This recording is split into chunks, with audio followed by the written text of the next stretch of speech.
안녕하세요. 공정과 편파 사이 편향독서입니다.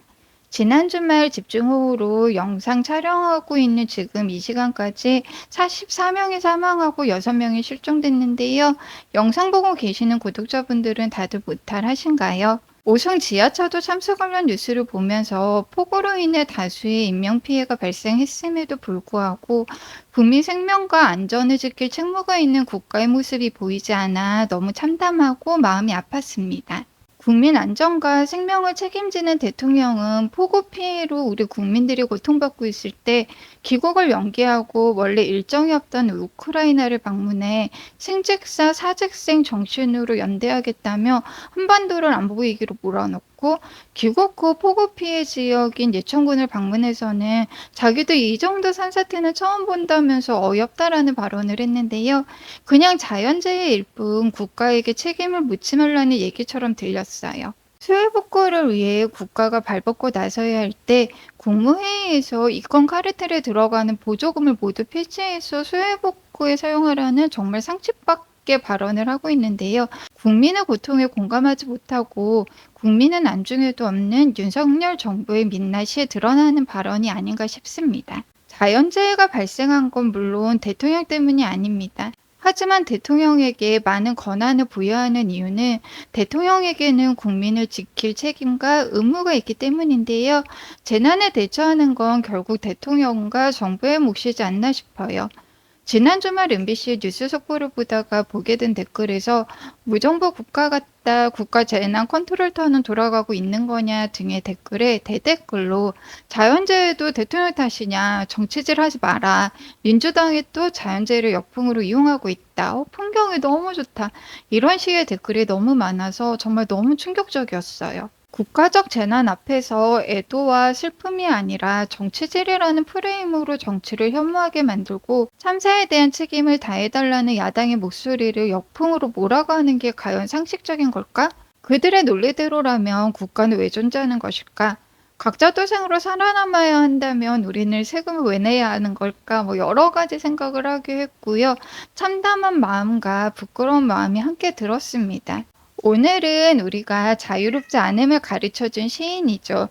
모두가 시인이 되는 사회, 시인이 무용해지는 사회를 꿈꿨던 시인 김수영 시인의 시 같이 읽어보는 시간 가져볼게요. 제가 가지고 있는 김수영 시인 관련 책은 민음사 디 에센셜 시리즈로 나온 김수영 이 책이랑 강신주 철학자님이 쓰신 김수영을 위하여입니다.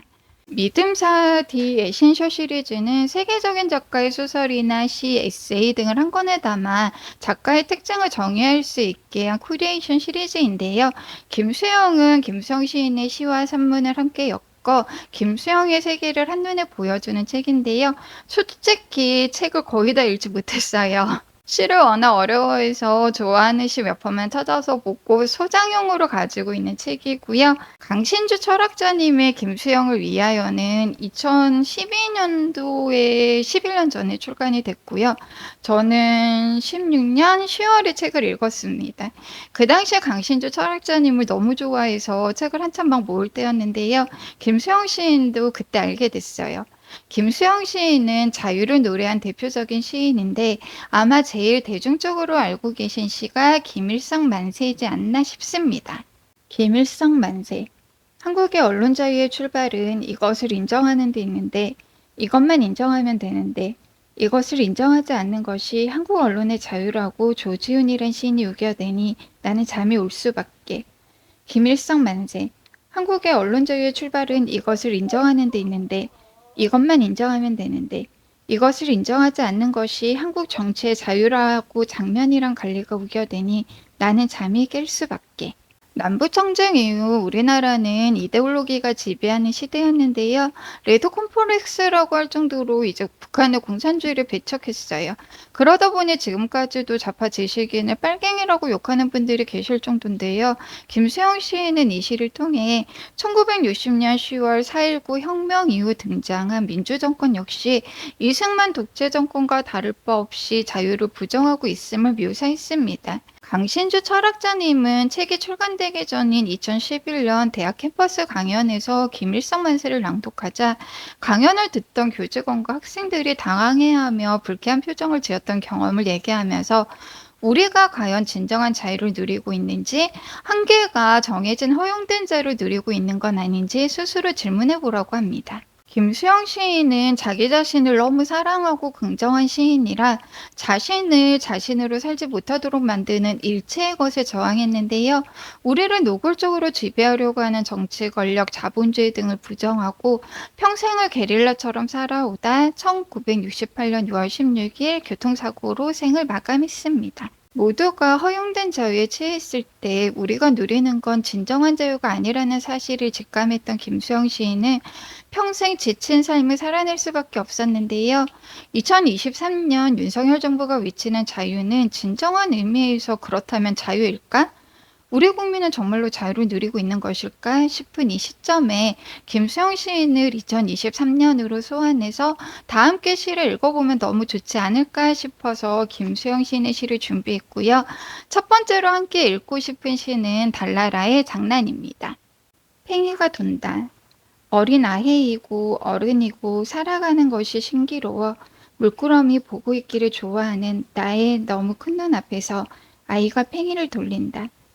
살림을 사는 아이들도 아름다웠듯이 노는 아이도 아름다워 보인다고 생각하면서 손님으로 나는 이 집 주인과의 이야기도 잊어버리고 또 한 번 팽이를 돌려주었으면 하고 원하는 것이다. 도회 안에서 쫓겨다니는 듯이 사는 나의 일이며 어느 소설가보다도 신기로운 나의 생활이며 모두 다 내던지고 점잖이 앉은 나의 나이와 나이가 준 나의 무게를 생각하면서 정말 속임없는 눈으로 지금 팽이가 도는 것을 본다. 그러면 팽이가 까맣게 변하여 서서 있는 것이다. 누구 집을 가보아도 나 사는 곳보다는 여유가 있고 바쁘지도 않으니 마치 별세계같이 보인다. 팽이가 돈다. 팽이가 돈다. 팽이 밑바닥에 끈을 돌려 매이니 이상하고 손가락 사이에 끈을 한 끝 잡고 방바닥에 내어 던지니 소리 없이 회색빛으로 도는 것이 오래 보지 못한 달나라의 장난 같다. 팽이가 돈다. 팽이가 돌면서 나를 울린다.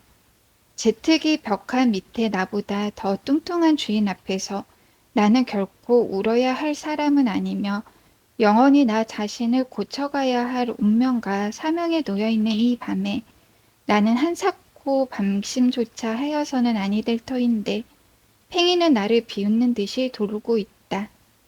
비행기 프로펠러보다는 팽이가 기억이 멀고 강한 것보다는 약한 것이 더 많은 나의 착한 마음이기에 팽이는 지금 수천 년 전의 성인과 같이 내 앞에서 돈다. 생각하면 서러운 것인데 너도 나도 스스로 도는 힘을 위하여 공통된 그 무엇을 위하여 울어서는 아니 된다는 듯이 서서 돌고 있는 것인가. 팽이가 돈다. 팽이가 돈다. 팽이는 돌아가야만 팽이인데요. 온갖 장애물에 부딪히더라도 스스로 도는 힘으로 이겨내지 않으며 넘어질 수밖에 없는데요. 돌지 않고 바닥에 누운 팽이는 팽이가 아니잖아요.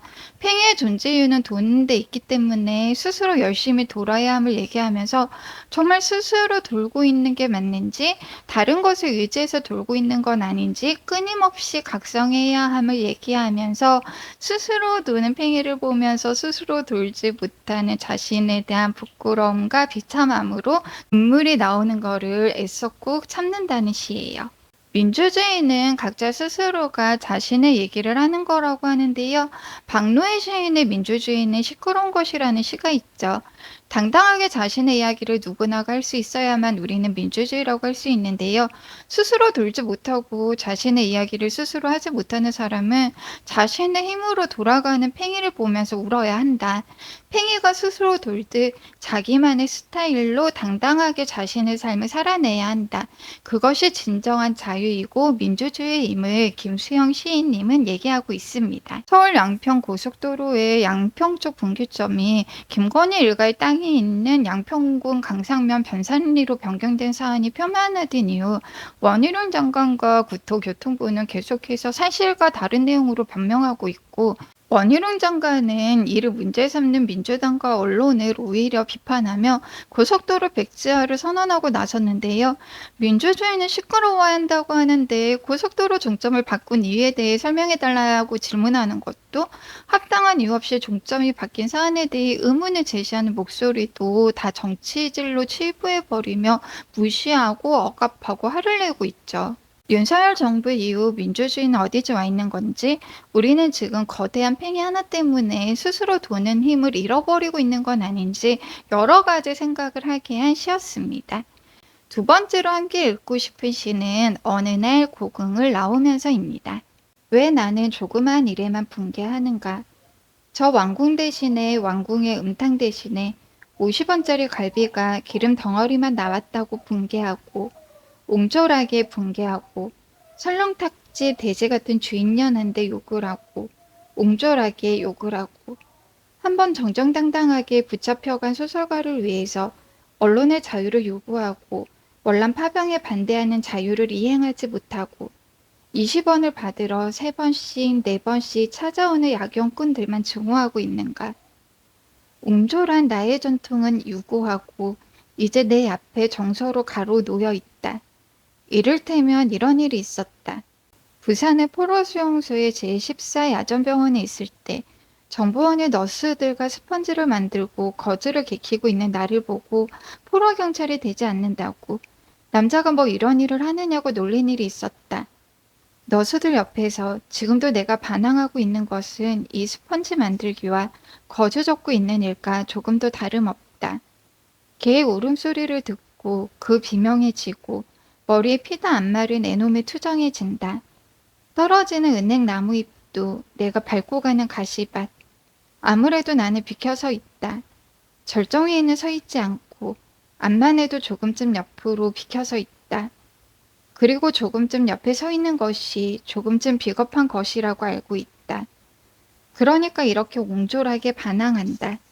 이발쟁이에게, 땅 주인에게는 못하고 이발쟁이에게, 구청 직원에게는 못하고 동해 직원에게도 못하고 야구형 꾼에게 20원 때문에 10원 때문에 이런 때문에 우습지 않느냐 이런 때문에.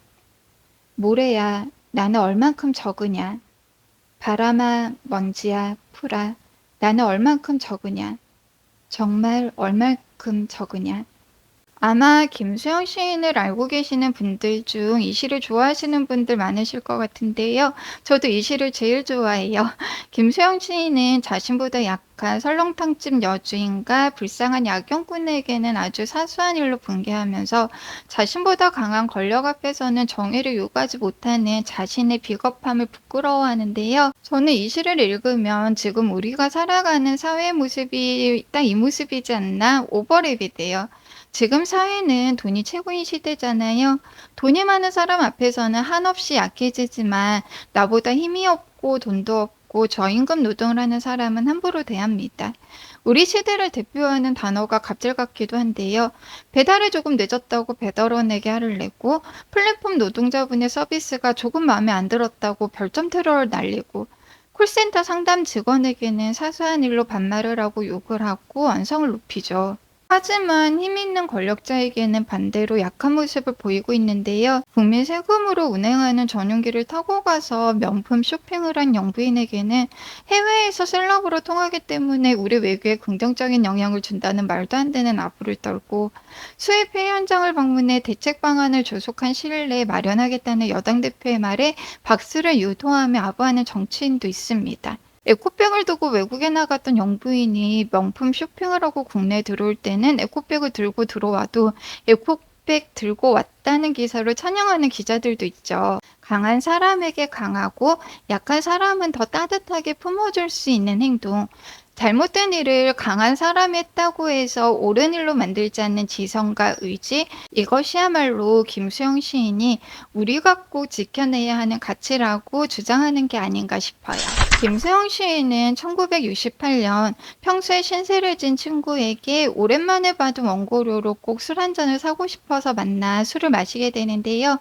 친구는 돈이 좀 있던 이병주 시인을 불러내 김수영 시인 대신 술값을 내게 합니다. 김수영 시인은 술에 취해 이병주 작가와 다투는 홀로 귀가하다 버스에 치여 숨을 거뒀는데요. 김수영 시인은 자유롭기 위해 몸부림치면 분명히 사회가 좋아질 거라면서 누구나 당당하게 자신의 이야기를 할 수 있으면 시인이 될 수 있다. 온 세상 모든 사람이 시인이 돼서 시인이 무용해지는 사회를 꿈꿨던 시인입니다. 우리의 자유는 거대한 자본주의에 종속되어 있는데요. 어쩔 수 없이 돈을 못 벌면 자유로울 수가 없어요. 그러다 보니까 보통 상식적이라는 돈 잘 버는 길, 사회가 요구하는 시민이 되는 길로 다들 걸어가게 되는데요. 만약 그 길이 내가 스스로 결정한 것이 아니라 억압에 의한 것이라면 또 고통을 동반하더라도 저항해야 한다.